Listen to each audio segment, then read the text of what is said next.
Good vibes are on the way. I love the feel-good stories. Oh, there'll be sarcasm mixed in, but that just adds to her charm. So great. I love listening. Welcome to Erin OMalley's Feel Good Frequency. Hi, welcome back to Erin OMalley's Feel Good Frequency. I'm Erin. Awesome to have you here as always.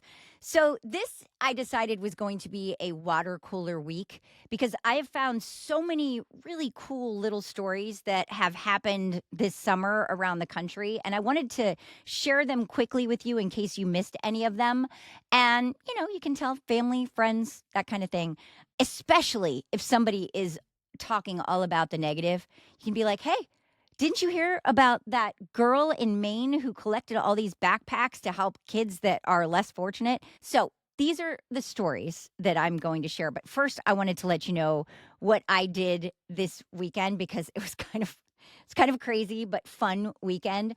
I tried out on Saturday for Wheel of Fortune, which I never thought I would do anything like that. But I've watched that show forever. Our kiddo loves it, never misses it, every single night at 7:00. And I don't know, I just thought it would be a fun thing to do. Plus, years ago, I met Ryan Seacrest. He, while I was on the radio in Boston, was my main competition for quite a few years. And when I met him, I was like, oh, I do not want to like him. Like he's my competition. He was so nice. So he's impossible not to like. And I made a shirt that had a picture of Ryan and I on it that I got taken, 14 years ago or whatever, when I was at the Idol finale and I met him. And the shirt just said, hoping to meet Ryan again. Maggie Sajak, Pat's daughter, who goes around doing a lot of social media and things, she actually interviewed me after and chatted for a while, and she was super sweet. And it was just a really, really fun experience. So if I make it to the next round, they'll email me, and who knows, I might end up on Wheel of Fortune at some point. I might not know one answer to a puzzle, but I promise you I will be very excited. The most enthusiastic person there.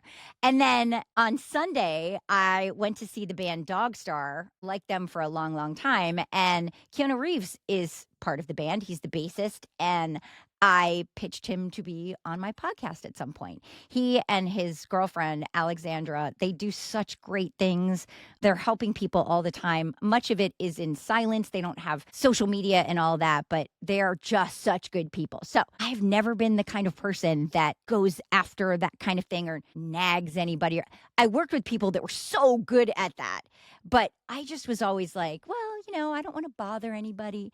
But I have learned in doing this that the squeaky wheel usually gets the grease. But most importantly, I'm doing this all by myself. So if I don't pitch this, I'm not going to get anybody. I have not been through 70 plus episodes by hoping people show up. So that's one of the things I've learned.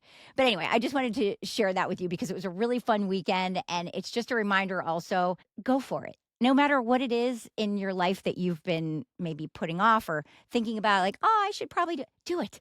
What do you have to lose? Who cares if I make an idiot of myself? I mean, it's just another day in the life of Erin OMalley. Okay, so on to these stories, which I hope make you smile because they definitely made me smile. There is an 11-year-old boy with autism, and his birthday was coming up. So his mom realized his favorite thing is trick-or-treating. So she reached out to a couple people in her community just asking, hey, would you maybe help out with this birthday surprise and allow our son to trick-or-treat at your house for his birthday? Not only did a couple people respond, but they had 80-something responses saying, love to be part of it.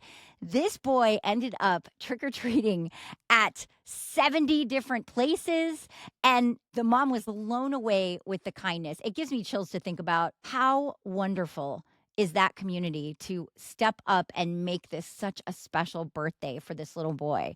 So not only did he get candy, but Legos and all these different toys and things. And mom was so cute.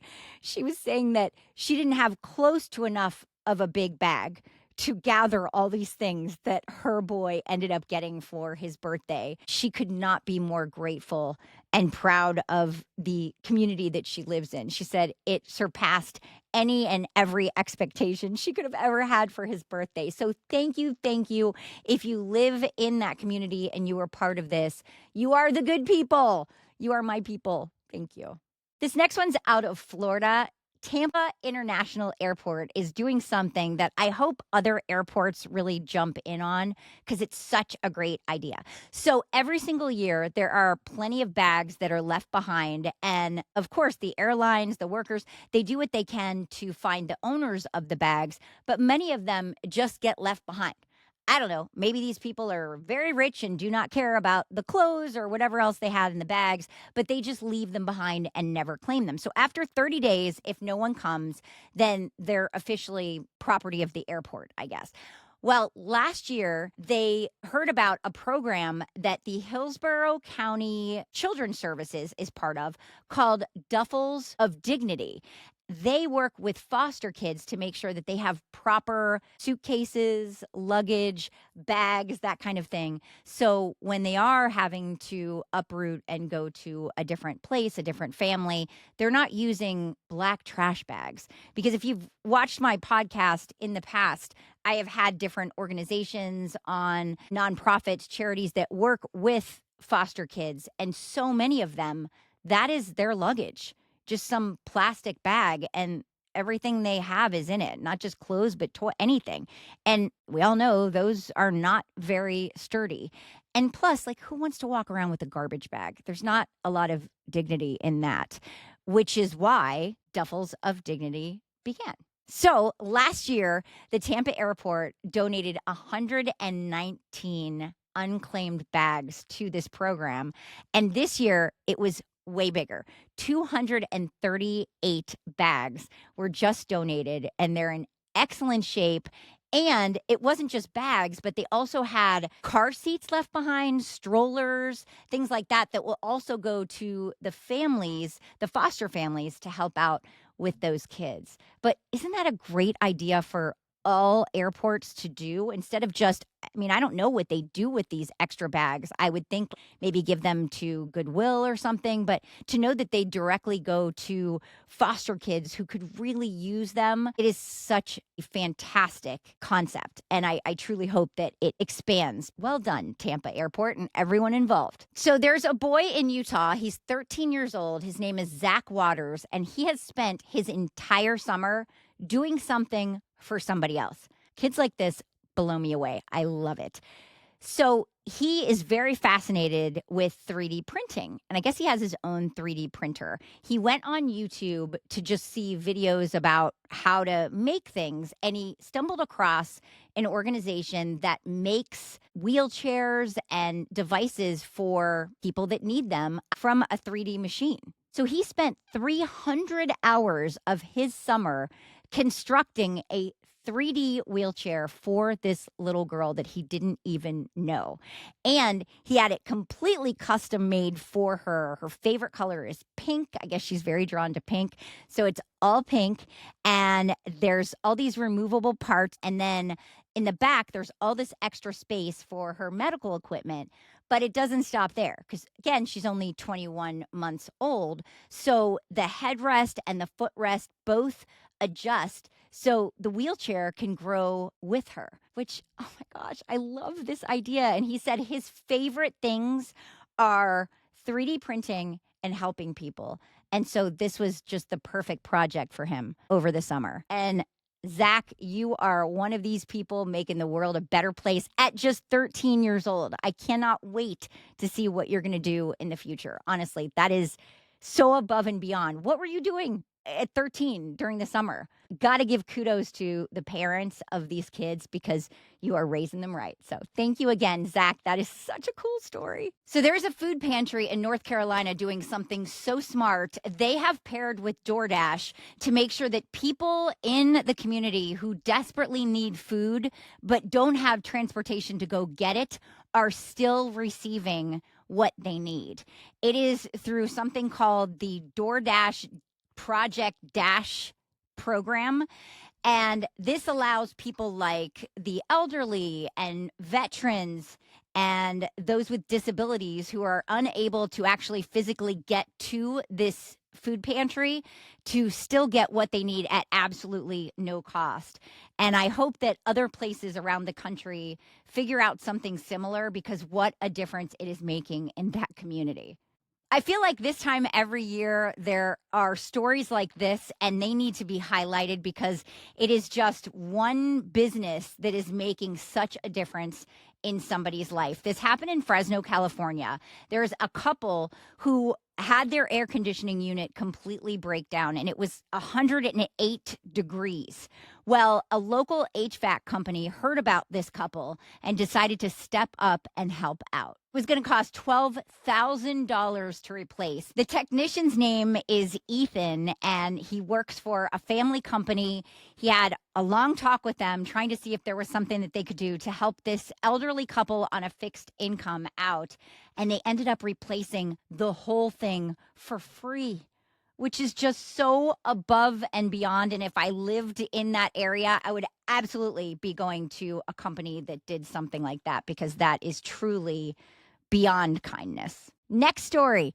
Just talking about kiddos and how they impress me. They're making the world a better place. And this one has been doing it for years. 15-year-old Ava Burke from Maine. All she asks for on her birthday is donations of backpacks to help kids in her community that otherwise would not probably be able to afford a backpack, and school supplies and things like this. So she got not just a couple, but 625 backpacks to donate this year. That is incredible, girl. She started this when she was 6 years old for her birthday. She somehow realized that there were other kids that weren't as fortunate as her. And ever since then, every birthday has been about helping somebody else. I hope you run the world someday, girl. That is your day, and you have spent it for years, since you were literally a very young child, helping others. And we need more of you in this world. So thank you for that, and happy birthday. Of these stories today, this one is my favorite because it truly is incredible and life-saving, and it happened on the Brooklyn Bridge a couple weeks back. There's an emergency unit officer. His name is Christian Yepes, and he was one of many called to the scene to try to get this woman safely off the bridge. So he climbs up. You see his body cam footage. If you've seen any of the news stories on this, that's whose footage you are looking through. And he immediately introduces himself as Chris, asks how she's doing. He's so casual about it, and he's so far up in the air. I don't know how he does this so calmly. He's up there for about an hour talking to this woman, offers her some water. It also gave everyone else enough time to set up on the bridge to also try to assist this woman. And they saved her. But the way that this guy calmly talked to her, he has such a peaceful voice. He was so empathetic that I was even thinking, this is the perfect person up there. Come to find out, it was his third day on the job. Talk about somebody in the absolute right profession. He had just graduated into this unit, I want to say the week or 2 weeks before, but literally his third day on the job, first week. And he made this incredible save that was literally seen around the country, maybe even around the world. But Officer Yepes, you are quite the hero. And of course, he doesn't see himself that way. He is just so grateful that they were able to make this save. So to you, to the detective behind you, Eric Miller, and all others who do this kind of life-saving work, thank you. Truly, thank you. And thank you for joining me today on the Feel Good Frequency. Hope you like those little stories. Maybe you didn't have the time to sit through a whole 40-ish minute interview, but that gives you some happy stories to think of today and maybe share with family and friends. I have a big one coming up. The follow-up with, I think, is the feel-good story of the entire summer. It is Molly and Maria. Molly's joining me shortly with the big update about their trip to Puerto Rico, what is on the agenda next, and how everything is going, because wow, has this story exploded. So make sure you stick around, because that's coming up in the very near future. If you know somebody who is making the world a better place, please share. Erin OMalley's frequency.com. Email me straight through that, and I will be sure to get back to you. If you like this, you're enjoying it, please subscribe, follow along, tell your family and friends, and thank you. Have a great week. Bye.